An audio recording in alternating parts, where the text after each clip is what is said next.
Hi. Hello, you in the fancy t-shirt. Director Danielle Savre. Look at that. Had to support. I ordered it off that fan one that they did on Twitter.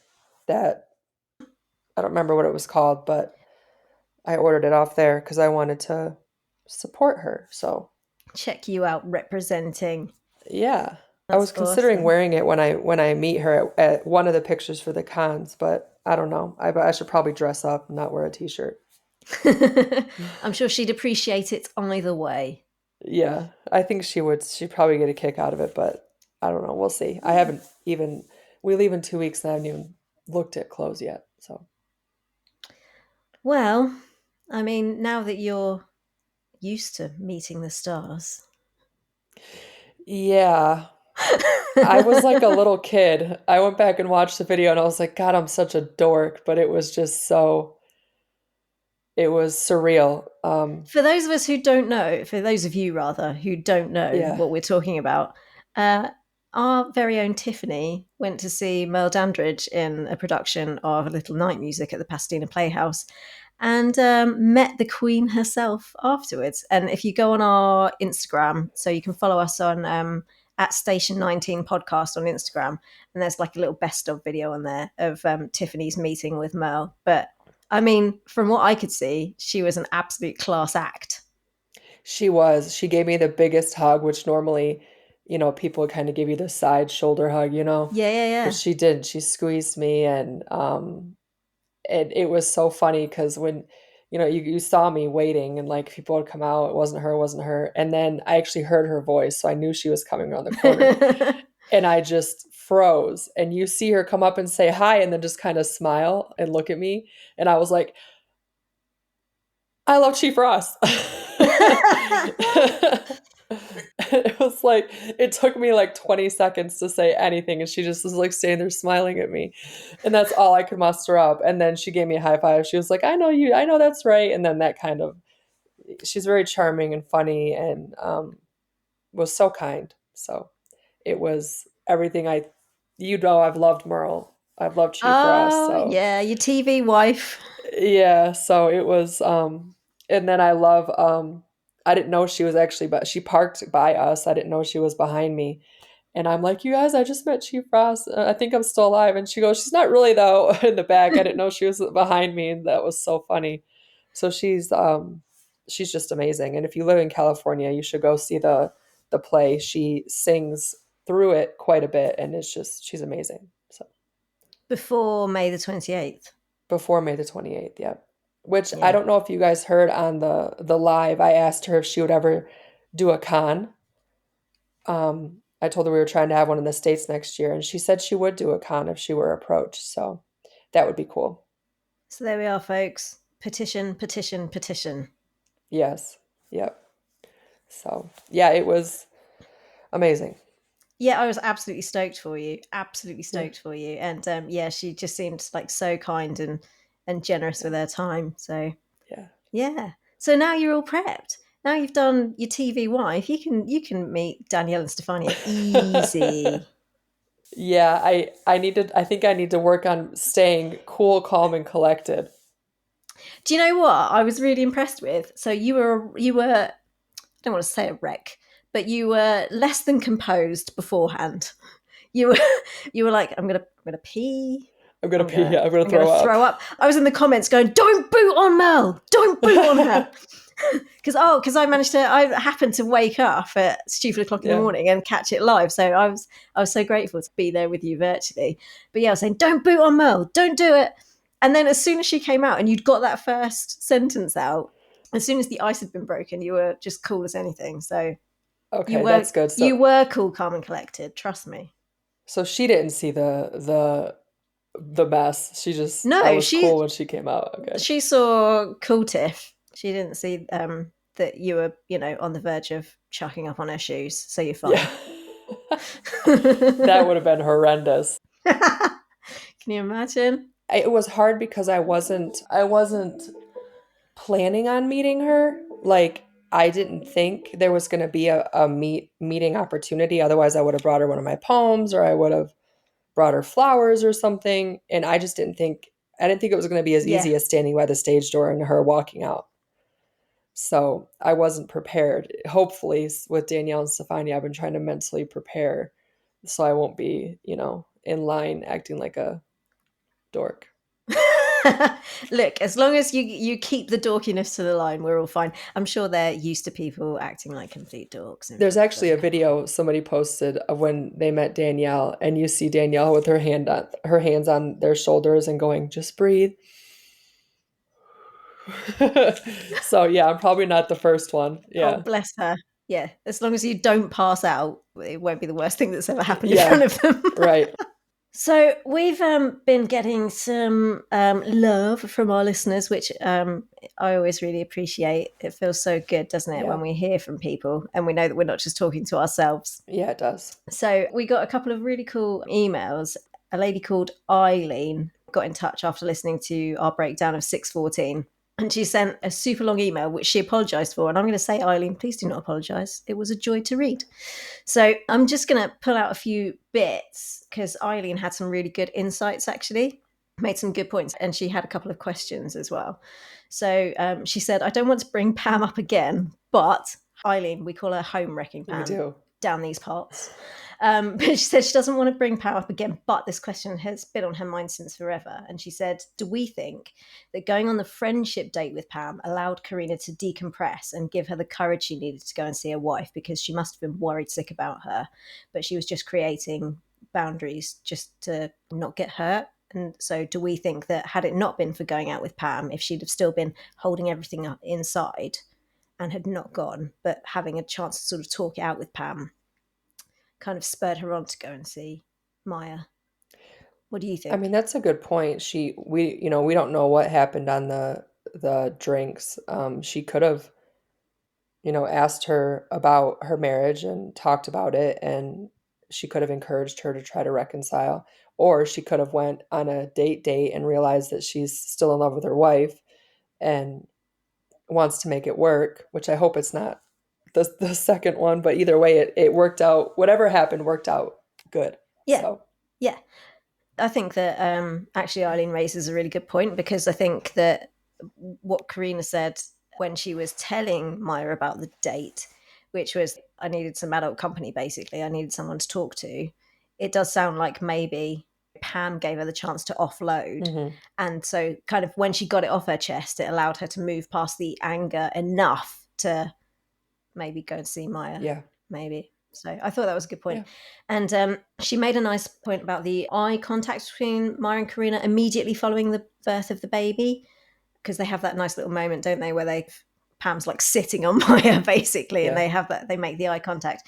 And she thinks that they were communicating to each other that they wanted to experience that for themselves.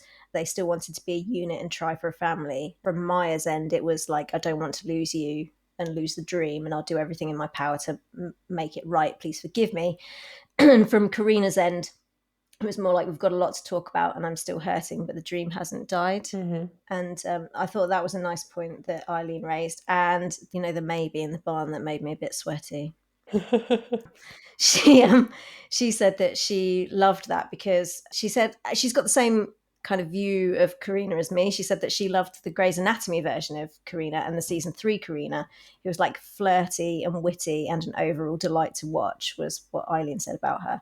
And she said that she felt that Karina had brought all of that back in that one moment with Maya.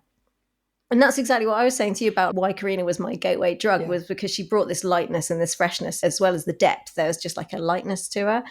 And so I have to agree with her there, on top of the sweatiness. And she also said that I am not wrong in my assumption that so many would have watched that and questioned. And she said that that's the impact that Stefania has on everyone, and she loves her to death. And she also goes on to say that she's a cisgender heterosexual female in a committed, loving marriage for 10 years plus with kids to boot. And she finds the Marina relationship to be so relatable, and their journey as a couple reflects her own. She said she's married her own version of Karina, and it just shows that love truly knows no limitations and gender. And she fervently wishes that people would get over their homophobia and appreciate the storylines being presented to them and learn from them. And Eileen and I have a lot in common. She says, as someone who lurks on Twitter, same. Although I've been a really good girl, I haven't been on Twitter for weeks. Oh. I know, I've been really good. But she said, as someone who lurks on Twitter, I find the things hurled at Marina are at times just so disturbing, and she wonders if people are watching the same show as she is. Yeah, I agree. So, Twitter is it's good but bad. Some people yeah. take things way too far, and I think they forget that they're people. And Hmm. I it breaks my heart sometimes knowing that they see the things that they probably see. So I try to, with our page, I try to keep it as positive as possible. And I Yeah. look for negativity so I can stop it right away because I don't want anything associated with me or us to get back to them negative. You know what I mean? So, Yeah, 100%. Yeah. The thing with Twitter that bothers me is I see stuff aimed at Danielle and Stefania, and it's like, we don't know these people. right, Can we leave them be? It's almost like people forget that Stefania and Danielle are sentient beings, are humans with lives that we don't see and don't understand and are not privy to and should keep out of. And then the flip side of that is they get so invested in the Maya and Karina thing, and it's like they're not the real people. right, You can kind of say what you want to a certain extent about them because they're not real. Like right. you don't have to be mindful of their feelings. But another thing that Eileen said is that she gets upset when people call Maya and Karina toxic and say that they're toxic and their relationship is toxic. She said that there are toxic behaviors, sure, but the relationship isn't toxic, Yeah, and I agree with that. So yeah, I do too. so that was cool. Yeah. And then we had an email from Beth. Beth is from Germany, and her email is quite short, so I'll just read it out in its entirety. She said, I just wanted to write in to let you know I greatly appreciate your Station 19 podcast. As an established podcast fan and a new Station 19 fan, it's been a wonderful treat for me to get to listen to you and your thoughts about the episodes. You have such great insights and perspectives that always leave me with something more to think about. You're both great both great companions on long bike rides. I'm also very much looking forward to the rewatch and be watching along. I joined during the beginning of season 6, so I've not seen that much of the earlier seasons. She's in for a treat. Um, and then she said that what got her to write the email, which isn't something that she usually does, was us talking about where in the world people listen from. And you, Tiffany, mentioning that you can speak German. And Beth says, so let's hear it. Ah, that's not putting me on the spot. Um, I'll start. Grüß Gott. yeah, you Bavarians. God, I can't think of anything right now. Hallo, wie I know geht's? I'm trying to think of listening because I want to say thank you for listening, and I can't think of listening. I will let you gather your Yeah, thoughts. I'll speak German before I end. Yeah. All right. Good stuff. And then she said, just to add some thoughts quickly, Melissa, I love what you said about the history of women loving women intimate scenes on television. I think it remains a really important point, and it's somewhat disheartening that in 2023, there remains a double standard in the way non queer and queer intimate scenes, including emotional intimacy, are presumably allowed to be portrayed on network television. Anyway, I look forward to hearing your thoughts on anything and everything coming up, and of course, all the episodes I haven't seen yet. And I have one small question. How did you meet, and what made you start a podcast together? Hmm.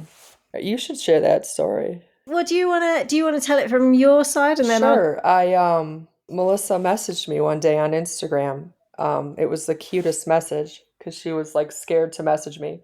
Um, and said that she had been thinking of a podcast. And it's funny because I had been thinking of a podcast for a while. I just had no idea how to start it or who to start it with. And she reached out and we set up a brainstorming session pretty quickly, I think, after that. Um, and then here we are. So it Yeah, happened very quickly, and I'm glad that she messaged me, and I'm glad that everybody's enjoying it. So yeah, and I just my fiance had been saying yeah, to me for the longest time, you should do a podcast, you should do a podcast, you should do a podcast. And in the end, I thought, you know what, I should do a podcast. And the same as you, Tiffany, I didn't know, like, well, here's the thing, I did know who to do it with, but I just didn't think that that person was a possibility because I came Mhm. across you, I guess the way most people did was your interview with Danielle. And I started following you immediately. And I just loved your positivity. I loved how, which I said to you in the message, I think that I loved how open you are about mental health. Obviously, I'm a psychology student, and that's not for nothing. I've had my own struggles with mental health, and I just loved how open you were about that. And I loved all your poetry because I'm an English nerd. I just thought that you were fantastic. And Yeah, when I thought about doing the podcast, you were the person I wanted to do it with. And I couldn't get that idea out of my head. And then Right. I thought it was ridiculous because obviously you didn't know me from Eve. And I only knew you through your Instagram posts. But when I Yeah. thought about it, you were the only person I could envisage myself doing this with. And I thought, you know what, this is dumb. You should approach Yeah. somebody who you've at least had some interactions with. And it just didn't sit right with me, you know? And you were literally the only person. And I'm at that point in my life where I try to listen to my body and I try and listen to the universe and I try and, Yeah. just kind of do things on instincts a little bit more than overthinking things. And so I was just like, you know what? Screw it. Send the message. Worst thing she can do is think you're a weirdo and block you on social media. And then the best case scenario is that this thing works out. And it did. We had that initial Zoom call and you were just as lovely in person as you appeared when you were with Danielle. And I just took to you immediately. And luckily you didn't think that I was too much of a weirdo. And here we are. Yeah, no, I'm super glad. And I'm so happy that we seem to have people interested in it. That we get messages like, "Did you record yet?" Like people waiting for the episode, which Yeah. that always makes me happy. So, yeah, here we are. So the moral of that story is even if something seems like a dumb idea and seems far-fetched, do it anyway because you just don't know what can happen. Yep. And this has been the best case scenario for me for sure because I've made a new friend for life. Yep, for life. Stuck with me. For sure. So dirty laundry. Should we get into it? Directed by, I don't know, some first timer. never heard of her No, before. she did an all right job, I thought. So air date 4th of the 5th 2023, or you guys do it the other way around, 0504 2023. We do. We say May 5th, May 4th. Yep. Weirdos. Written by Emily Culver, who gave us 410 Save Yourself, which was the one where Karina did her COVID drive in the Okay. station. Series 5, she became the story editor and she gave us episode 4, 100% or Nothing, which is the one where Dr. Lewis comes over to help with the Crisis 1 training. No Karina in that episode, just saying. Episode 9 started from the bottom, which is the one where Owen Hunt goes over a cliff. And then Vic and Karina help the girl who comes running into the station with her brother because she's just started her period and thinks that she's dying. Oh, and Vic finds out she's pregnant. And then for Series 6, Emily Culver, much like Xavier, has been promoted to executive story editor, and she wrote episode 4, Demons, which was the Halloween episode, which was also the episode that she and Danielle did a live about coming up to the winter premiere when Danielle was doing all her lives. So that's Emily Culver's history. And like I say, the director, some first time. I never directed an episode before. Well, how do you think she did? She was all right, wasn't she?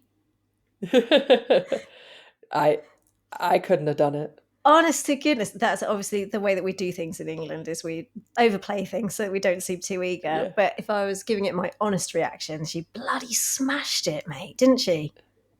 She directed it beautifully. I would have changed some things in the writing if I wrote it, but again, I probably couldn't write it either. So props to Emily Culver. But I wish it would have been written differently for Danielle's first episode, but it was directed beautifully. Oh, yeah. She absolutely killed it. I've kind of done a little separate section in my notes because we tend to, it's become a little bit of a habit of ours to close with all the Maya and Karina stuff.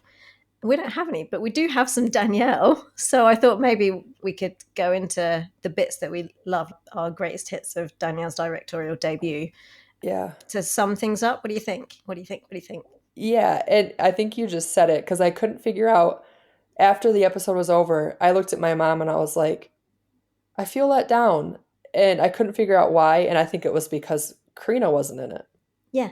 There was just that little air of dissatisfaction, just left like Yeah. something, the palate just required something a little more. Yeah. Yeah. I was craving Italian. Me too. And now I want pizza, man. Yeah, I was gonna say I got like store-bought pizza and I wanted like fresh pizza.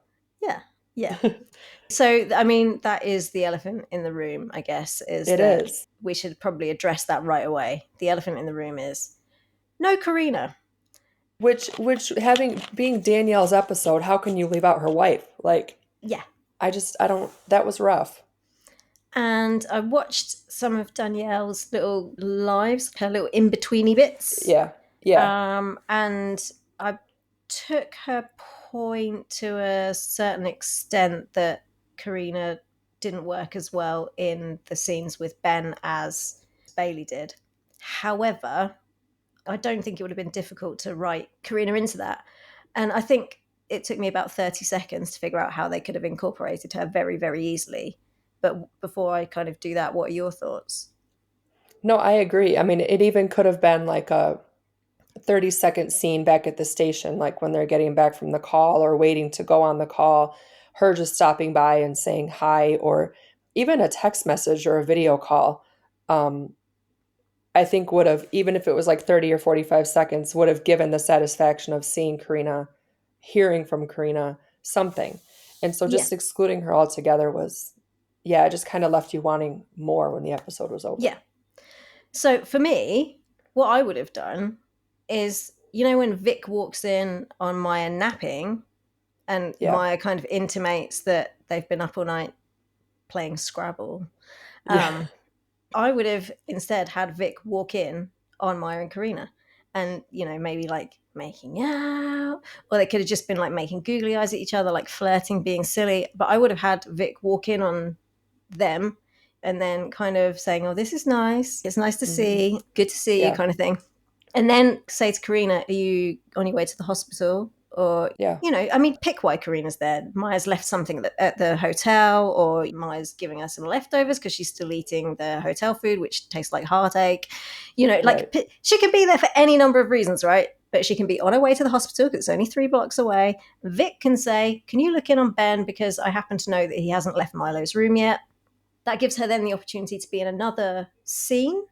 So then she can be in the room with Ben, and then Bailey can walk in while Karina is trying to get Ben to leave.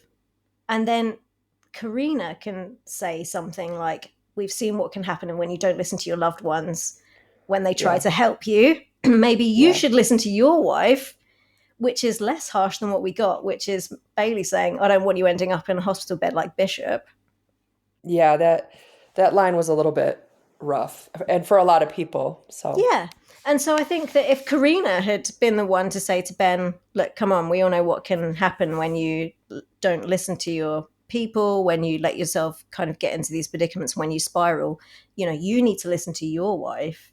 And yeah. then she can be the one to confiscate the report, drag it out of his hands and say, no, no more, and take it away, because that's very on brand for Karina, right? Hmm. So I don't know if there was a different reason that she wasn't in the show, but it took me 30 seconds to think, oh, Yeah. this is how Yeah. she could have been incorporated. It didn't take a great deal of imagination. So I don't know why she wasn't there, but I feel the same way as you that it was just, I can't say there are not enough superlatives in the English language to say how pleased I was for Danielle and how well she did it. But yeah, it was just missing that for me. It was just missing. No, I agree. And I said it on the live over the weekend, and I didn't know if it came out wrong, but for Danielle in the directing, it was she knocked it out of the park. It was beautiful. But the writing department just kind of, I think they missed the mark a little Yeah. bit. They could have gone a little bit farther. Yeah.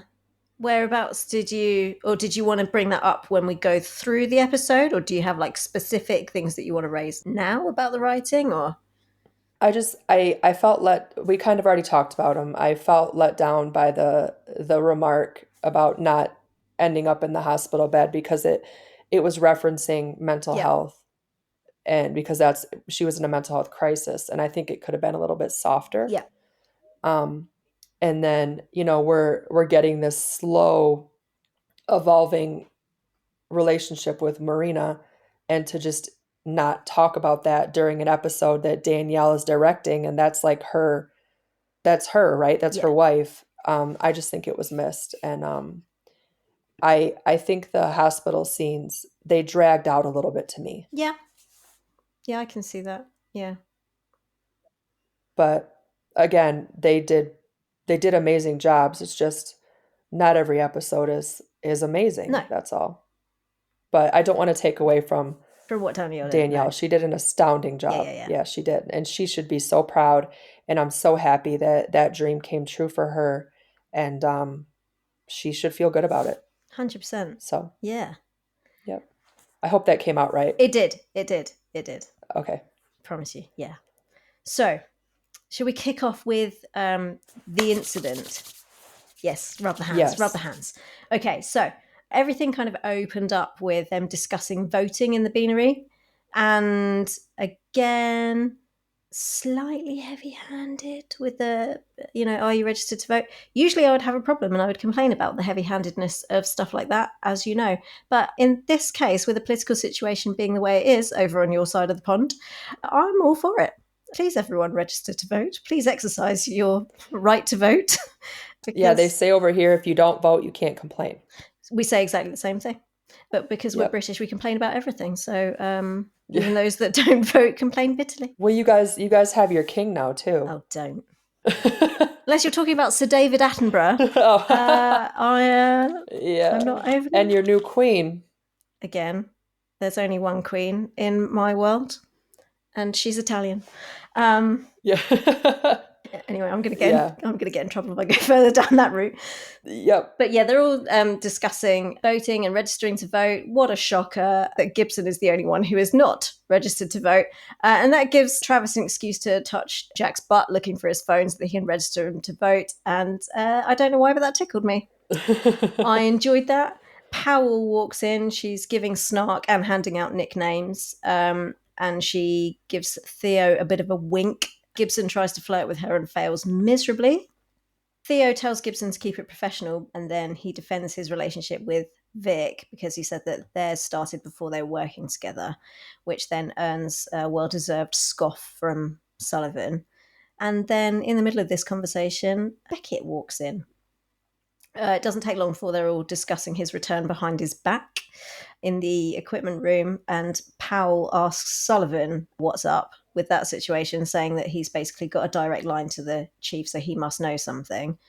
And then she starts saying that he slept his way to the top, that he's not the first, he won't be the last, and that secret workplace romances are hot.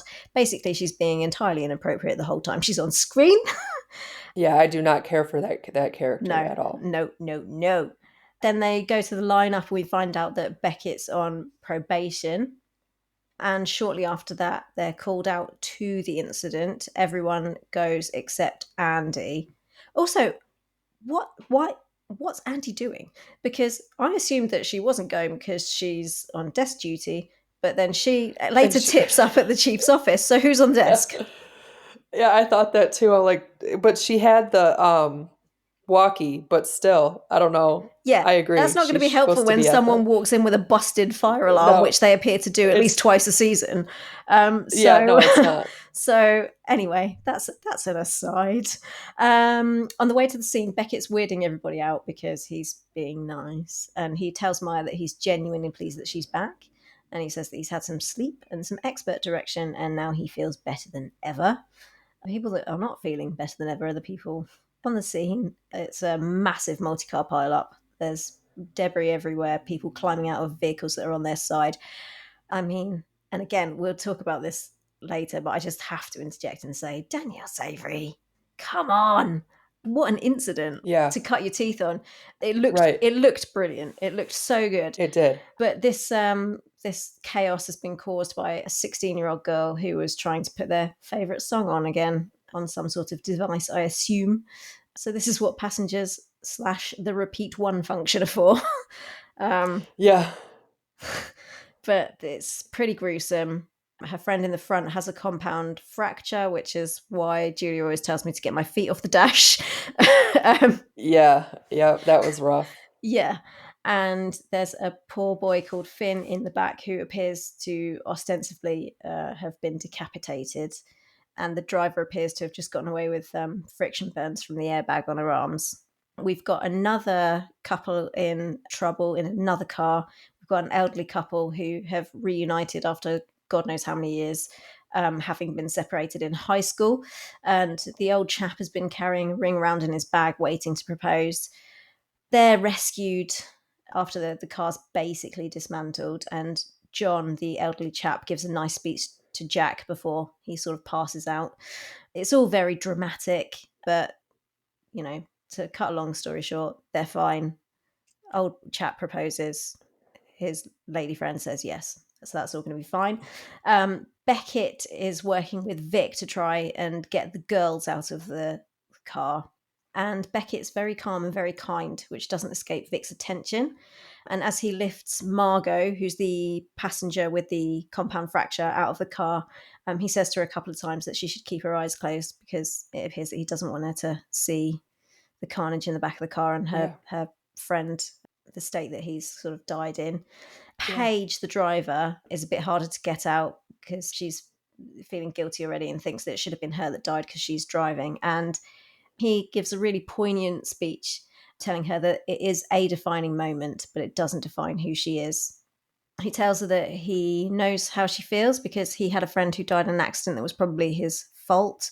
And that is his first and last thought every day. Life isn't fair. He's sorry that she's had to learn it that way, but she'll be reunited with her friends and family, and she's going to learn from her mistake, make amends with herself, and live.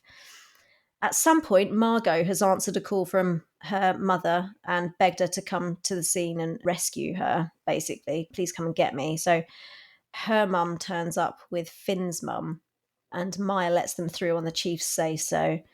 But a guy who's been caught in the traffic jam caused by the scene joins them Yeah. at the barricades with Maya and starts complaining about what an inconvenience this all is. And Maya gives him the hairdryer treatment about the fact that as much as he would rather be somewhere else, the parents that she's just let through would much rather be somewhere else because their lives have likely been irrevocably altered by this. And then kind of gives him a bit of a reality check and sends him back to his car. I love it when she goes off. I do too. I loved that scene. I did. It reminded me of when she let Dixon have it, when he tried to berate her for Pruitt going through the roof. And then Yeah. obviously the altercation that she had with her dad as well. But Yep. if we could just have one of those per season, just a Maya Bishop hairdryer moment, I'd love that. Going off. Yeah. Yeah, yeah. Do you call it that? We call it the hairdryer treatment. No. Blowing hot air in somebody's face. Hairdryer treatment. Okay. Yeah. So then there's a really heartbreaking bit where she kind of yells at this guy and then turns around to see Finn's mother just crumple to the ground with the chief steadying her as she falls to the floor. And then we get a montage of the rescues, and then the focus falls on Finn's backpack still in front of him in the footwell, which the chief then retrieves and takes to his mother, who holds onto it sobbing. And it's all very, it was heartbreaking, quite frankly. It was. Yeah. Vic does Vic and checks in with Beckett, and then there's a weird scene between Jack and Travis in the locker room when they get back from the incident, which was the second scene of the day between them, which is weird. It felt weird. It felt quite unfamiliar. Yeah, I agree. Did it feel unfamiliar to you? Yeah. Yeah. I mean, I can see why it would need to be Travis, because Travis is like the Yoda of the station, right? He's like the wise old sage. Yeah, he is. But he confides in Travis that he doesn't know who he is anymore, that he's lost his ambition, he's no longer a womanizer. And Travis just says that he's become more honest with everything that he's been through, and that we in our lives are always moving and are always in flux, and this is just a new sort of punctuation point in his life. Then we move to Beckett, who's cooking everyone a steak dinner. Again, I know I'm really pedantic. But the whole point of steak is that it's cooked to temperature. Like, right? If someone hands me an overcooked steak, I'm going to be so upset. Like, the cow will have died for nothing. He doesn't check what temperature anyone wants the steak. It really upset me. Yeah, that's so funny. But anyway, Herrera is eating Cheetos because she's not sure that she has an appetite since Beckett's the one doing the cooking. I found that amusing. Again, Vic checks in with Beckett. because it's weird, right, that he's cooking the steak. And he says that he's passed you this meal because he didn't eat one meal with them for the duration of his captaincy. And then he dishes up an apology as a side to the steaks. Oh, I thought that was quite funny when he said, "I owe everyone an apology." Well, not you, pal. I liked that. Yeah, That was funny. that was, yeah. Yeah. And he tells them that the mutiny saves a lot of lives, which he's grateful for, and that he won't be seeking to regain his captaincy. And then they all take a plate and start making fun of Gibson. So kind of everyone just says thanks and carries on as normal. And then Theo is looking out over the barn as if he's the king of all he surveys. And Chaos Kate comes to tell him how pleased she was that she could witness this moment in his career and to be there when he's told that he's likely going to be a captain again. And there was a very flirty vibe, I thought. And meanwhile, Andy's gaze goes from her father's picture to said captain's chair. So, that portends that it's not going to be that easy, maybe, for Theo. Yeah. And then in Theo's office, he tells Vic that he's going to have to work late due to the extra paperwork caused by Beckett's early exit from the recovery program, because he's going to have to give regular shift updates. And Beckett interrupts to give Theo an inscribed axe that was given to him by his retiring captain. And he says that he wants to pass it on to Theo, which is a red flag to Vic. Yep. And she's obviously seen his behaviour throughout the day, and she's worried about Beckett. But Theo dismisses her as per usual, and tells her that not everything is a psych test. Yeah, I'm really getting tired of the way that he's treating her. I hope that'll be addressed soon. Yeah, 100%. So from beginning to end, like starting in the beanery and ending in Theo's office, what do we think of this one? The table scene I loved. I loved all the eye contact between Vic and Travis, Vic and Andy. I think that Danielle did really well to capture all of that. I think Barrett Doss and Stefania should have an eye acting off. Yeah. Yeah, I love them together. And I love the choice. I'm assuming that Danielle made the choice to have Sullivan separated from the team. Everyone was sat around the table. Yeah. Sullivan, who was eating breakfast at the breakfast bar. Yeah, she did a good job of communicating without words, like visually. She did a really good job. Yeah. And the incident itself, I think you said a few weeks ago that sometimes the incidents take up a whole episode and it's boring. And because it was so big, I think that this would have been one of those had it not been for the fact that it was so emotionally charged and it was used to give us an insight into Beckett's state of mind, I think. And then for a little Hmm. bit of it, we saw it from Jack's perspective, when he was having the conversation with the old guy, Yeah. with John, which we've been missing. And again, like I'll just briefly say that also it was directed in a really dynamic way, It was. which kept everything really interesting, and I'll dive more into that later. But we'd been missing like a proper incident. Do you remember I'd been whinging saying, why are the victims idiots? Yes. Like Yep. we Yeah. had the girl in the cave followed by the brothers smashing up the house. Right. And this was a proper incident. It So was. I did appreciate that. I don't know what your perspective is on that and if you've got anything to add or. No, it didn't seem like I think a lot of times the incidents seem like they drag out or they're just Yeah, fillers, but this was a big part of the story and it was like you said, it was emotionally captivating and the way that it was shot, it didn't seem like it was just a filler or something to just take our attention. no, no, I appreciated it for that. And then I felt like I got a little bit of payoff when Jack was talking to Travis, because again, I've been making fun a little bit. I've just, been poking a little bit, saying that the writers have forgotten that Jack's there and that the writers actually don't know who Jack is and he's got a different personality from Right. one day to the next. And then we've got Jack actually acknowledging now. I think at some point I did concede and say maybe the writers don't know who he is because Jack doesn't know who he is, in which case that would be fair. And then now we've got Jack saying, well, I'm not the same person that I was. I don't really know who I am. And he's acknowledged that he's not the same character that we're going to see when we revisit season 1. And I think it's actually going to be really interesting to see what they do with him next season and who Jack is going to be, Mhm. because he's not really Right. a whole character at the minute. No. You can't really pick out any defining features of Jack's character at the moment, I don't think. He is just sort of wandering around, kind of meandering aimlessly, it seems. And I assume that he's not going to be Marina's baby daddy now.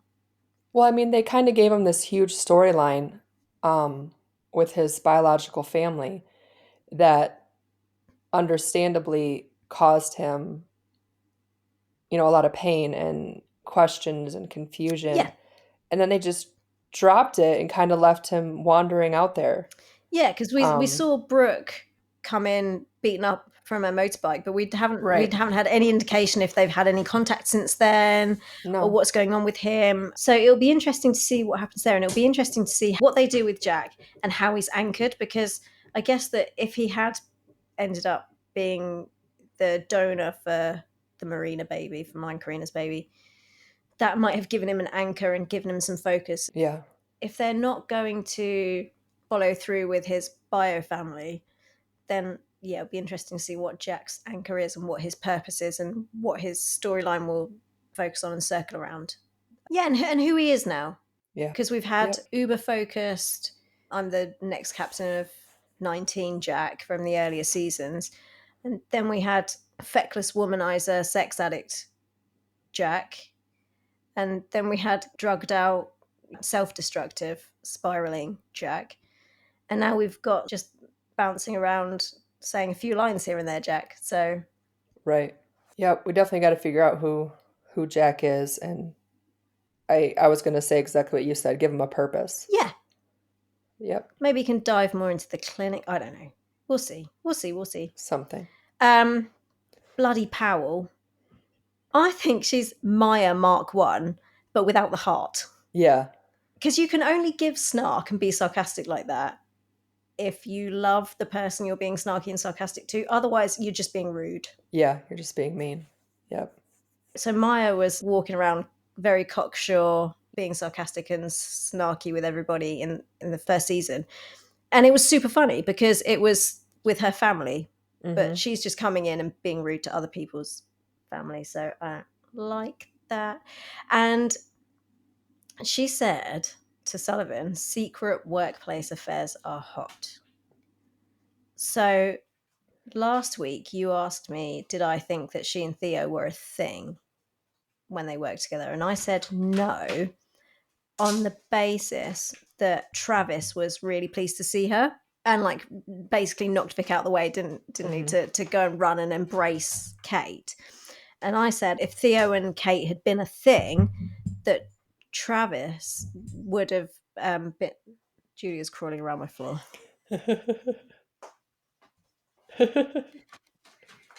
Blue wanted to go in.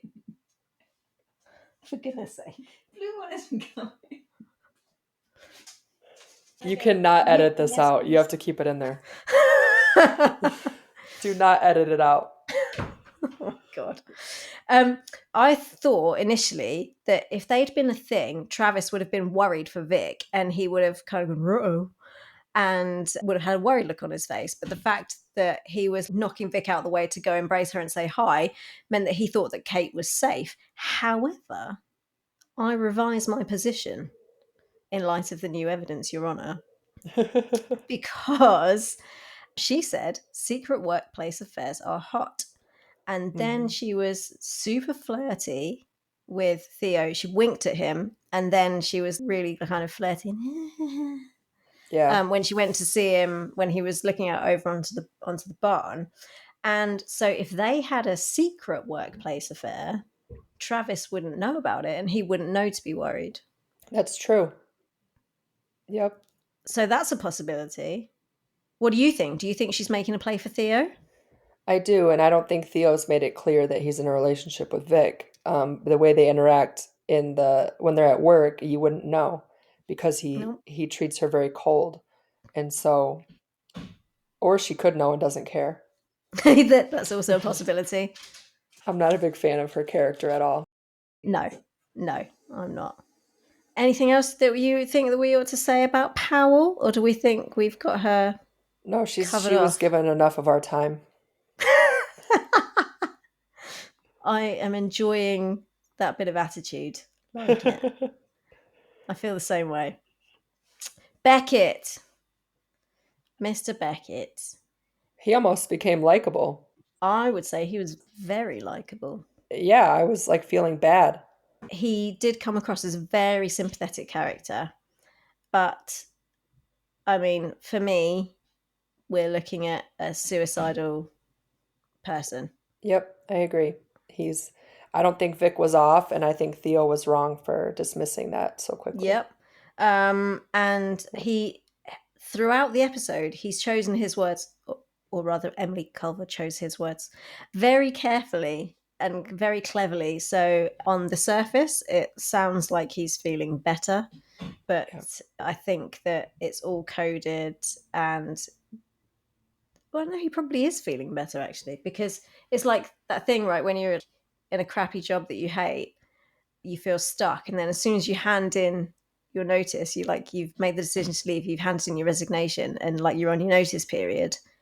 Suddenly, the job becomes more Yeah. bearable, right? And nothing seems like such a chore, and it all seems a bit more doable. And you do feel better because you know that your days there are numbered, and you're moving on to something better, and you're not going to wake up feeling sick to your stomach every day.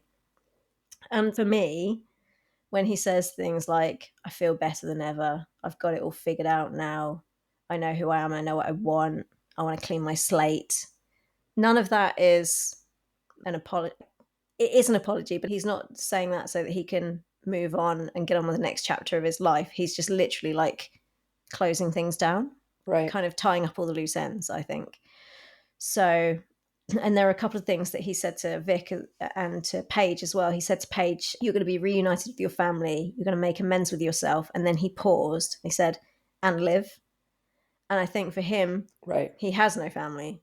He's got two ex-wives and an uncle that's on his last legs that doesn't want anything to do with him. He's making amends with everyone else, not himself. He's just trying to make amends with 19. And so I don't think he intends to live. I think he's saying to her, "You're going to do this and you're going to live, but I'm just going to exit stage right." And he said to Vic, "Well, that girl's life will never be the same, but she lived. So that's a win, right?" And the tone in his voice to me said that when he survived the fire at Tomas's shop, that was not a win. Like, my life's not the same. It just said to me that for him, it wasn't a win, that just the tone in his voice. Yeah. So yeah, I think absolutely Vic's right. I think he's clearly suicidal. And by the way, Theo is wrong. Everything in life is a psych test. Right. Yep. If we are not Yeah. striving to understand ourselves, if we're not striving to understand each other, if we're not trying to connect to ourselves, connect to other people, connect with the world around us, if we're not doing that, if we're not trying to connect to the human experience, then what the hell are we doing here? Like, that's the human condition, Yeah. right? So I think he's wrong. I think everything is a psych test. Yeah, that's definitely a quality he's lacking as captain is he doesn't pay attention to the mental health of his team, which he criticized Beckett Mm-hmm. for with Maya. Yeah. And so he's lacking that himself. And also, I think that it's possibly a bit because it's come from Vic as well. And at the moment, he just seems to not have he just seems to have contempt almost for Vic. Like, anything and everything that she says is just dismissed. Yep. And I think that he's looking at it the wrong way. He's looking at it like, oh, well, she's just embedded in all this psycho stuff at the minute, like all the psycho babble, because she's doing all the crisis one stuff and she's in school studying the psychology and all the stuff. So I think that he's looking at it as Vic is seeing psychological traits in people everywhere because she's so entrenched in it. Whereas actually what he should be seeing is her as not necessarily an expert, but as being someone that has a little bit of education in that field and is therefore qualified to recognize the signs. Plus, Vic's just like a Right. super empathetic person. And being the person closest Yeah. to her, he should see that in her and recognize that as one of Vic's great qualities, is that she sees an awful lot and she's a very empathetic individual. But instead, because it's coming from Vic and he's got no time for Vic, he just dismisses it. So Yeah, he was so dismissive. It was those scenes are hard to watch. yeah, it's not getting any better for them, is it? No. So I just don't see it going any other way next week than Beckett trying to take his life, Yeah. which will be, I think, really difficult viewing but it's also really important because I looked it up quickly because I didn't know what the suicide rates were. I know it's like really high. I think police officers have the highest suicide rates. There used to be dentists over here. Isn't that weird?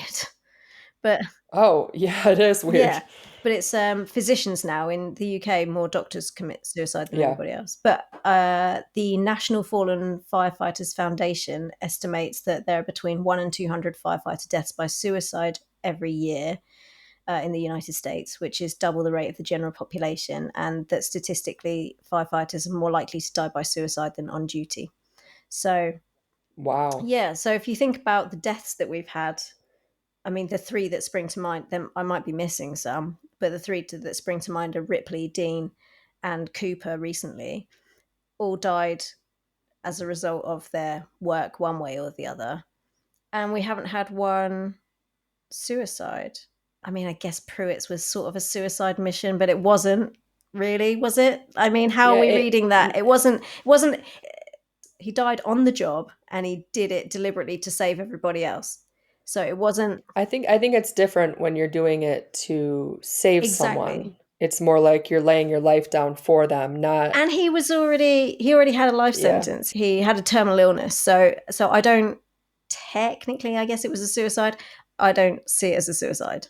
No, I But think he just made a decision. I mean, it wasn't like if that wouldn't yeah. have happened, he wouldn't have chose to die. This is, yes, that's exactly what I was trying to say, but very inarticulately. So thank you for that, for clearing that up.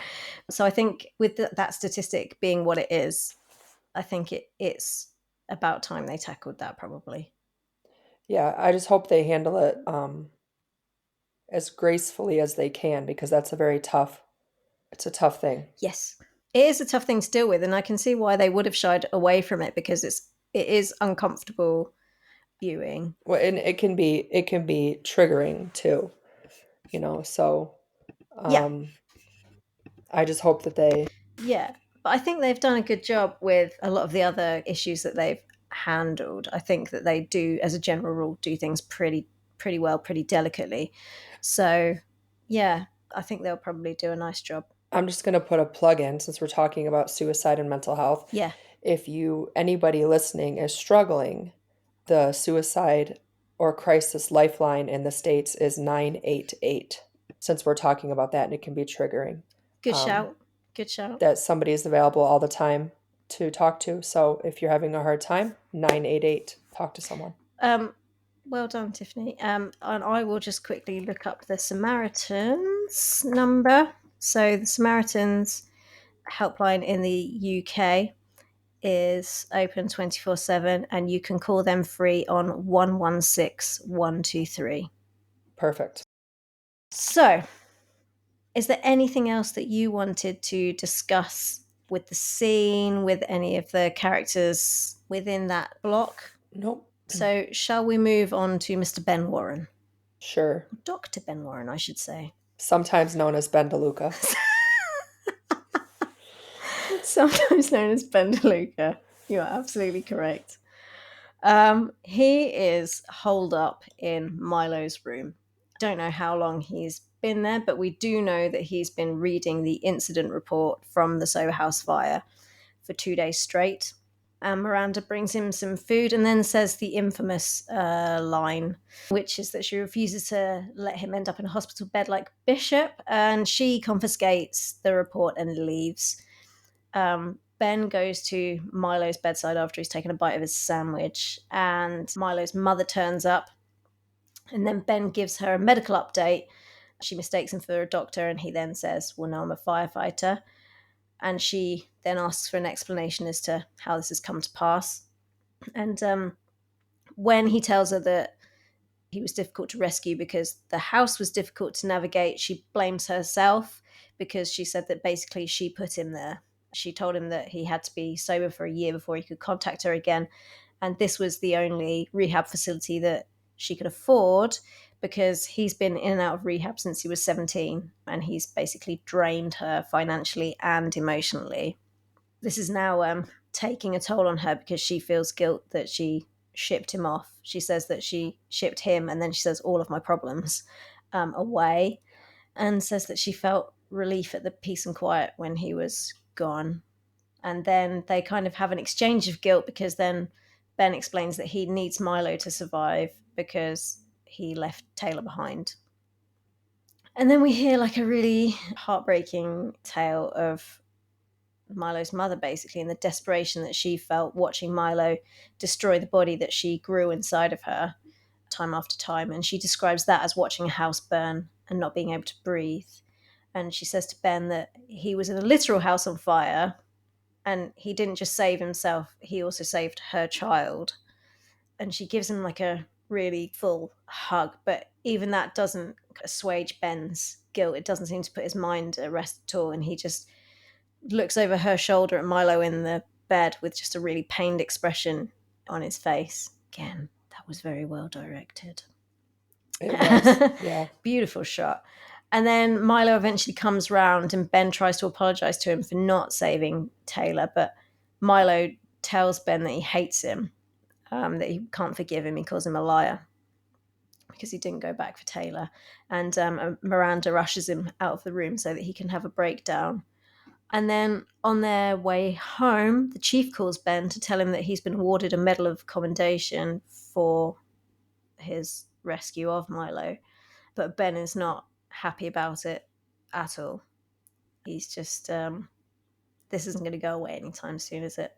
No, he's going to have to, it's going to take time. Yeah. I mean, I don't have like too much to say about that because we've already discussed the point of contention, which was Bailey having a bit of a poke at Bishop. I mean, it could have been innocent-ish. She could have been talking about burnout or like him not taking care of his body by not eating. But I just think it was unnecessary. That line could have easily have just said, you know, I don't need something else to worry about with everything that's going on with the clinic or something. She didn't have to bring Maya into it. So yeah, I agree. But I won't harbour on that too much. But how do you think that this is going to be resolved for Ben? Diane. Please bring back Diane. We need Diane. Every bugger in that place needs Diane. Everyone needs Diane. Except Maya. She's fine now. Well, and I was sad that we didn't see any more Diane scenes with Maya. Like, we know she's doing it. I would like to see it every once in a while because those are very powerful scenes. So, but I think that the whole station could do with, hey, look, maybe we'll get a little bit of Dr. Lewis if Beckett does the unthinkable. If he tries to hurt himself, maybe we'll get a bit of Diane. But I don't really see how this is going to be resolved for Ben, because I don't think even Milo's forgiveness would do it, because I just don't think he's in a place to forgive himself. Yeah. No, I think even if Milo was understanding about it, he would still struggle with the guilt. And I've got a feeling that this one isn't going to be something that's kind of wrapped up in a neat little bow by the end of the season. I think this is going to be a carryover, the same way that Maya's blackmail was the carryover from season 5, because I don't see how in 2 episodes Ben's going to recover from this. No. Anything else for Mr. DeLuca? No? Okay. Nope. Should we move on to the chief? Yes, I just want to say, because I'm disappointed at Andy's final reaction to Sullivan. Yeah. I was ready for her to go off on him. Okay. Like really go off on him, and I was a little bit disappointed. But that's my segue into Chief Ross, because Andy and Chief Ross, which I loved Andy's support and pep talk for Chief Ross. Yes, that was a good scene. So it was. We actually open the whole show with poor Chief Ross sitting at a desk, papers scattered. Somewhere on the front of every page of every local paper, she is featured and scandalized. Her phone is blowing up with all of the news alerts. Her office phone is ringing because the Chronicle are trying to get hold of her. And then we go to 19, and they've got the TV on, and Dixon's talking about her on TV, about her preferential treatment of Sullivan. So it's everywhere. She can't get away from it.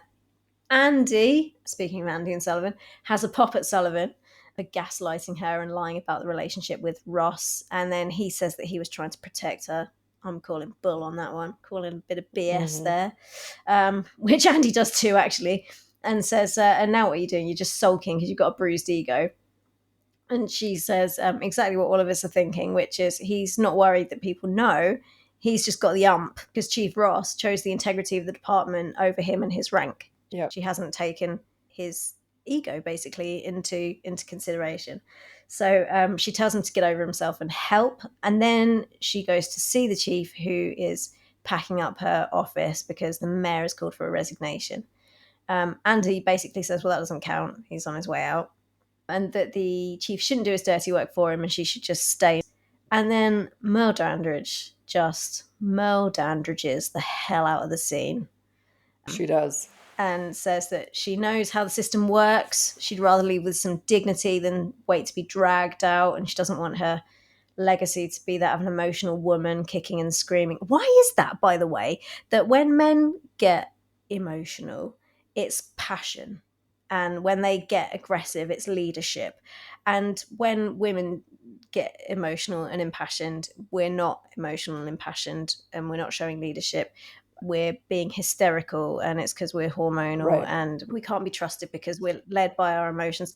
What's that about? It's not hormonal when men get all testosterone and punch people out. That's not Right. hormones, no? No, Okay. that's just men being men. Okay. It's our hormones that we've got to worry Yeah. about. Cool. Yep. Anyway, I digress. She doesn't want to be seen as an over-emotional woman being dragged out kicking and screaming, and she's tired.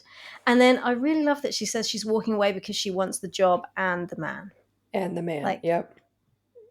Because for too long, we've basically been told that we have to choose. Yep. And you're wrong if you prioritize family and personal life over career because you're not ambitious enough and you're not earning your own money and all the stuff. And then if you choose a job over a family and a personal life, then you're too ambitious and don't have good work-life balance. And, we're basically told by society that we can't have it all. And I just love that she's saying, no, I want it all. I want it all. Just unabashedly. I want all of it. I want the job and I want him. Yeah, I liked that line. Yeah, it was just really good to hear that said out loud. And she says that she's been self-sacrificial for her whole career. And she's said yes to everyone except herself. And then as soon as she lets her guard down, this is what's happened. And all that she's worked for is undone. And then we have that nice exchange that you were talking about with Andy. I enjoyed that. If you're tired, take a nap or get a massage. I liked that. Yeah, that was cute. But she draws two parallels to give the chief food for thought. The first is between her situation after the assault and the chief's, where basically the court of public opinion then was kind of saying, did Andy deserve it? Did she bring it on herself? Which is similarly, I guess, what's going on with this situation. And that the chief encouraged her to take a stand and change the narrative and, make people see Andy the person. And then the other parallel that she draws on is with her dad taking a stand against the system. Yep. And trying to change things because he had nothing to lose, so he could either bow out gracefully or he could go out trying to fight for what was right and change things for the people coming up beneath him. And so she has this opportunity, right? Worst case scenario is that she loses a job. She may as well go down in flames and do it trying to change the system rather than just walk away quietly and allow the status quo to be maintained. So Andy says to her she should be unashamed of who she loves and of also loving the job that she's damn good at. And the chief basically says, back at you. You're going to make a great chief one day. Yeah. And then we have the chief attending the scene, and we have like a little exchange between the chief and Maya. And I say a little exchange because literally she thanks Maya and says, I just wish it could have turned out differently. And Maya just says, well, I just want you to know that I'm sorry. And the chief says, so noted. Yeah. And I'll talk to you about that afterwards. If I forget, I don't know if I've written it down in my notes, but if I forget, pick me up on that because I wanted to ask you about that. Okay. And also at the scene, it's not the chief directly, but around the chief, there are a couple of guys from 15 who recognize Sullivan and then later on make a crack about the chief, which he overhears. And then it appears that he's actually listened to Andy. Yeah. Because he jumps to her defense tells them how decorated she's been in both of her careers, mentions all of her commendations for valor and bravery, and says that she's more qualified to be where she is than they are to hold a hose. Yeah. I liked that. And that the sad thing is that even though they're just being petty and jabbing at her, she would still risk her life to save them. Yep. And whilst they joined the service to look good, she's a genuine hero. They remain unmoved, but Sullivan also kind of remains unmoved in his position, because although he's defending her behind her back, which is great, don't get me wrong, he's not answering her texts. So the last we see of Chief Ross is that she's got about 5 messages that she's sent to Sullivan and no reply coming back. But she's agreed to a meeting with Shelley from the Chronicle. So it looks like she also is taking Andy's advice and is going to try and change the narrative. Yep. I'm excited to see how that plays out. Yeah. So Andy really is the hero of the piece in this situation. Yeah, Andy's come so far. But I think she's in a unique position in this situation, though, because she's a woman of color and she's seen her father fight his way through the system and come up against problems because of racism, I guess, institutional racism. Let's just call it what it is. It's been mentioned several times. She has likely struggled herself, I guess. She's also been held back for promotion due to personal relationships. And men making decisions for her. And I know that her situation was a little bit different because, yes, technically it was Sullivan that held her back, but he did so out of respect for her father because her father had asked Sullivan to hold her back. But still not for that. It's personal relationships that have stopped her progressing in her career, and it's men basically making decisions for her. And also, she's been in a romantic relationship with Sullivan. She was married to the guy, so she probably understands him better than most. So she can see it from the chief's perspective, but on every level. And I think that she's also the best person to speak to Sullivan. I think she's probably the only person that can get through to the Yeah, guy. they've actually become pretty good friends, which I'm happy about. I like that. I like that friendship. Yeah, I mean, she can really get away with busting his balls, and I think that he really does listen to her. So yeah, good on Andy. But how do you think that this is all going to be resolved? I'm hoping that the new mayor comes in and doesn't, he has to be pro firefighter because of Travis and kind of just, I don't want it to blow over, but maybe just talks to her and I don't know. I don't know how they're going to fix it. I have no idea. But you do think that we're fixing this and she's going to remain the chief? They better fix it. We can't get rid of Merle Dandridge. No. Agreed.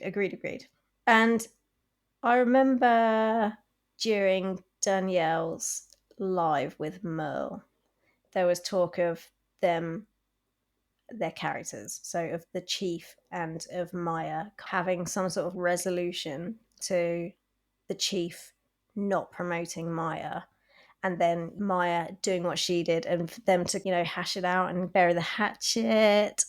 And that doesn't appear to have happened because we've had thank you, sorry, noted. Right. Yeah. So do you feel cheated, or are you happy with this? I do feel a little bit cheated. I think Maya deserved more, but I think that's just the way the chief is. I think that's just her demeanor. I don't think she's one to have a drawn, kind of reminds me of my mom. I don't know if it's just Germans in general, but you can have a huge fight and she'll go off into another room, get over it, and then when she comes out, she doesn't need to speak about it again. She's just like, I'm good, we're good. I think that's a German It's thing. a German thing, yeah. And you're like, no, I need to talk about it. It's not okay. And she's like, I'm good. I'm over it. I'm fine. And I'm like, so maybe she's that way. Maybe she's like, no, you helped me out. You gave me the pictures. We're good. But I do think Maya deserves a little bit more than that. So I personally, as Melissa, who loves Danielle Savre and Mel Dandridge and thinks they can do no wrong and thinks that they are just queens of the screen, feel cheated because I think that the two of them in a room doing what they do, the screen would crackle. They're so good. Like even when just the little scene that we had it was 6:15. It just feels like so long ago we had because a we week had a off, week yeah. off. But when Maya and Andy handed the envelope off, and just Maya shuffling around looking guilty, and Mel Dandridge internally going over, what the hell am I supposed to do now? Like, what am I doing? What's happening to my life? And just the two of them with their facial expressions and their body movements and everything was so good. And they exchanged like 2 lines when she said, "What's your angle?" And Maya was like, "There is none." And Yeah. you know, that even that, just that tiny exchange was just so good, that if we had them processing the situation, it would have been ridiculous. However, I don't think it would have been in keeping with their characters. And I think that what we got is kind of like perfect, because they're both quite stoic. They are, They're yeah. both, I think they're both really, really similar in a lot of ways. And I think one of those ways is that they're women of few words when they need to be. I mean, obviously Maya's different when she's with her wife, because we all are, right? But other than that, like, she's kind of no nonsense. They're both no nonsense. Yep. They're not over emotional. And so I think that I want to say economy of language. It wasn't even an economy of language, but I just think the fact that they just got straight to the point. You know, the chief said, "Thanks, didn't work out with thanks." Maya said, "I am genuinely sorry," and just that, so noted. So on one level, I feel so cheated because they can do so much, but also there was so much there just in that little exchange as well, I think. And I think it stayed true to character. And I don't think any more needs to be done. I think that they're probably, in a very German way, now have just kind of drawn a line under this. And I think it's Yeah. done. Yeah. I think the "so noted" was a respectful answer on Chief Ross's Yeah, on her exactly side. that. Yeah. So I think it was an Yeah. exchange of Yeah. respect, of getting their respect back. And the delivery was just soft enough. Yeah. So noted. Yep, it was. Yeah. It was said with a thank you tone. Yeah. It could quite easily have been, "Thanks, I appreciate that." Yeah. That was the tone of voice. So the words and the tone of voice kind of were mismatched in a way, but perfectly matched for the chief. Yeah, I agree. I think. Yep. So yeah, kind of loved it. So that's the episode in a nutshell. But the direction, I mean, I try not to swear around you, but mate, that was amazing. It was. I'll quack myself out, but the Brickett was good. Yeah, she deserves to feel proud and accomplished and all the accolades that she's getting. Yeah. She definitely delivered. Very proud of her. Just from a technical point of view, it was so good. Her little transition. So she had like a whip pan to start, and then we had like a push from Ross to Sullivan. And I loved how, like, she was throwing the newspaper, and then it was sort of a match cut as well, because then it went to him throwing a punch. Right. So technically it was so good. And then her zooms, like zooming in, zooming out. We had like some awesome, like, her transitions I just thought were like really seamless. And I love that one shot, the one where Kate's being Kate and is saying to Sullivan about, you know, "Oh, you slept your way to the top, so what?" And we kind of follow them. Yeah. Or we lead them almost. Yeah. You know, we're facing them, and we go all the way through from the equipment room to the barn. That was so good. Yeah, I loved all of that. Was there anything that stuck out to you that you thought was particularly... I think it flowed really well. The Yeah. scene that sticks out in my head is when we go from the mom hugging the backpack to the mom hugging the kid in the hospital. Like, her transitions just flowed beautifully. Yeah. Yeah, I've got that written down as well. The match cut. That was another match cut that I picked out as well. The juxtaposition of someone having lost everything and someone winning everything back, basically. Yep. But I think everything that she did at the scene, at the incident, was just absolutely superb. So, like, all of the camera work was unsteady. And then all the angles that she used, there were no clear shots of anything. Right. Everything, there was always something in the way obscuring your view. And then the way she kind of zoomed in and out, moving from one vehicle to the other, and then zooming in and then zooming out so that Travis could get the glass out of the window and stuff. It felt so immersive, I thought. Yeah. Like, really, really immersive. The way that the cameras were unsteady. And because no one can see, and the car was smooshed. It was like a tin can, so the firefighters themselves wouldn't be able to get a clear angle and see everything. There would have been stuff in their way, and so she was putting stuff in our way, and it felt like we were moving through It's like we were walking the through the scene. yeah, Yeah. moving through the scene of the accident as well. Yeah, the way that she moved the camera, it was like we were walking from Paige's car to John's car. I just thought that it was superb. And the scene that got me was when the chief went to get Finn's backpack. Yeah. And we just track the backpack. And it's like that's all that's left of him, and we just track that backpack, through all the carnage. Oh, and you can see his legs in the background. We occasionally we just get reminded all the time that he's there, because he's not, we never see his face. I don't think I mean, hate to say it, but I don't think he's got a face at this point. But he's always there. He doesn't have a line. He's not at all in the episode, and yet he's ever present. We keep seeing his legs from different angles, and he's always there. So we're not allowed to forget that this boy has died. So I just, superlative job. She was great. And I'd say give her more, but if that means that she can't be in them, then that's the hard part. Just give her enough to keep her happy and us happy, please. Thank you. So, is there anything else that you wanted to say? No, I was excited to review this one because of who directed it, and so I'm excited. I can't wait for it to release and see what other people think. Yes. Okay. Our usual closing questions then. Who for you had the best growth in this episode? I'm probably going to pick Andy, not that she had progressive growth, but that she continues to show growth. I can't think of one thing in particular, but she showed a lot of growth in who she is in the conversation with Chief Ross. Okay. How about you? I said the Chief. Okay. Yeah. It was between Andy or the Chief. I think the Chief is still showing growth. I think it's early stages, but yeah. Yeah. But just the pure fact that she started the episode packing boxes and finished the episode giving an interview to give her perspective. So literally she did a 180 from no, I'm going to no, come on then, let's stick this out. Yeah. Let's ride this wave. So I said the Chief. What was your favorite scene? Probably the whole exchange between Andy and the Chief was my favorite. Okay. Could you pick one? For me it was Beckett. Beckett? Okay. Yeah, Beckett in the car with Paige. Yeah, that one was rough. That was emotional. Yeah, and I think Josh Randall, just because of the material that he's been given, has been quite one-dimensional. And it has had nothing to do with him as an actor. It's literally been like, because we've seen Beckett as one-dimensional, we've just seen a bit of an arse. He's just been an arse. And so, actually that's a lie.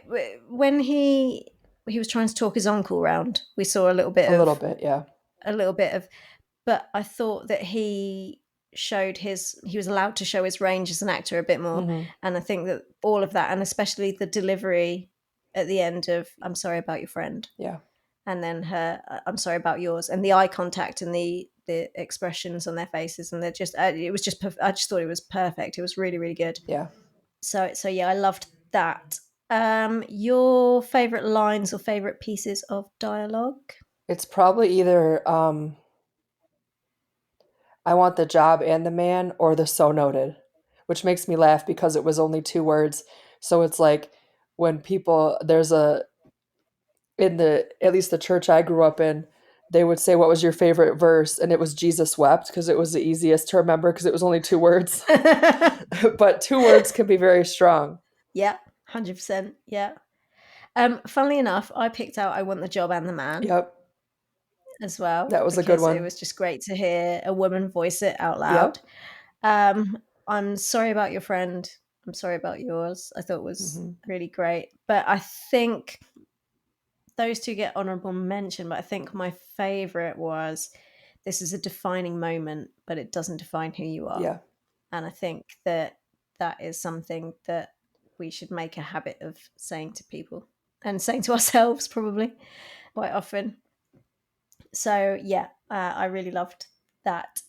Most gifable moment? It wasn't the best episode for It gifable wasn't. I don't know if I'd pick one. moments. There wasn't a lot of No. levity. Wasn't a lot of levity. It It was was. pretty heavy. I had one, Okay. which was Travis touching up Jack's tight little tuchus. Okay. That We works. could take That that. works as a gif. But I think that was probably it. Yeah, it was a heavy episode. And then next week, what are you excited for next week? You know, I didn't see the preview for next week because I didn't see this episode live. So I have no idea what's going to happen next week. What would you like to see? I'd like to see Karina. Wouldn't we all? And I'd like to see. I hope the Chiefs storyline gets somewhat wrapped up before the season ends. We only have 2 episodes left, so I'd like Yeah. to see that be addressed. And maybe Karina's ring get put back on. Yeah. So I think they might save that for the finale. I Yeah, think they they might. might keep us hanging. So I do remember that it's called All These Things That I've Done because I really like that song. Normally we get a synopsis. Maybe there's one's been released somewhere along the line and we've missed it, but it's definitely I can't see one. But we've got a promo photo. I can tell you Karina's in it because she's in the promo photo. Yep, she's she there is. with Travis and he's suited and he's booted. Yep. But it looks like it's polling day to me. Yeah, it definitely is election day. So maybe we'll see who the new mayor is. I don't know that if we'll get the election results, but it certainly looks like the election is on. But I'm still waiting to see whether we need to add the fires at Theo's neighborhood Oh yeah, to the drop story to our lines. list of things that have been dropped, or Yeah. if we're going to get some sort of resolution to this. We have to. I'm still like, nothing is going to move me from this hill that I'm prepared to die upon, that Dixon has got something to do with this, and I'm hoping that it's all going to come out and it's going to discredit him somehow. Yeah. Assuring Robles the win. But, you know, who knows? I don't write the show. I mean, I wish I did. Someone want to give me a job? Look at what I just did look at what I just did in 30 seconds to get Karina in the Right, episode, guys. right. Come on. But no, but I'm still looking for a resolution to that. I'm fine with Maya and Karina on a go slow because they're on the right path, so all of that's good. I'm ready for Vic to just bin Theo. Mhm. I think if Kate wants him, let her have him. Right. I agree. Boy's no good. Yeah, and Sullivan needs to get over himself. I'm looking forward to. They need to have like a stand-up drag-out fight. They I do. think. I agree. And make up. Yeah, and she needs to let him know that what he's doing is unacceptable. So I'm looking forward to that all coming to a head. And I think that's about it. Okay. Is there anything else Great. that you wanted to discuss, or shall we No, call it a day? I think we're good. All right. Yeah, Cool. Well, as usual, it was delightful talking to you. it was. Thank you. And I'll probably speak to you again in about 5 minutes. Right. All right. Bye, mate. Bye.